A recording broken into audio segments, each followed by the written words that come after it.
Hello বন্ধুরা, তোমরা সবাই কেমন আছো? আশা করি সবাই ভালো আছো। আমার নতুন চ্যালেঞ্জ পিলু কুকিং ব্লগ, সবাই একটু পাশে রেখে সাপোর্ট করো। দেখো বন্ধুরা, আজকে রেসিপি ঢেঁড়স, পেঁয়াজ, কাঁচা লঙ্কা দিয়ে ভাজা। দেখো, প্রথমে কিছুটা তেল দিয়ে দিয়েছিলাম পুরো ভাজা। দেখো বন্ধুরা, আগে আমি ঠিক আছে ঘুম পাড়িয়ে দিচ্ছি, গ্যাসটা লো করে দিলাম। এবার দেখো, পেঁয়াজ দিয়েছি, ছোটো ছোটো করে ঢেঁড়সগুলো আগে ধুয়ে নিয়েছিলাম, নাহলে কাটার পরে ধুলে তোমরা তো সবাই জানো রান্না করো কীরকম একটা বেরোয়, লাল লাল লাল লাল করে, তার জন্য আমি আগে ধুয়ে নিয়েছিলাম, তারপর কেটে কুচিয়ে রেখে দিয়েছি পেঁয়াজ, কাঁচা লঙ্কা আর ঢেঁড়স। এটা ভাজা করলে দারুণ লাগবে। দেখো বন্ধুরা, তারপরে সামান্য একটু আমি নুন অ্যাড করলাম।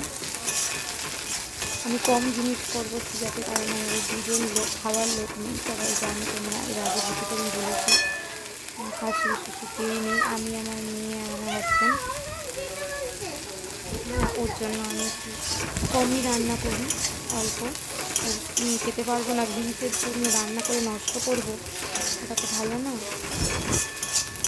কম জিনিসটাই ভালো। আর এটা সিম্পল ভাজা, কাঁচা লঙ্কা, নুন আর পেঁয়াজ দিয়ে ভাজা করলাম, আমার তো খুব ভালো লাগে।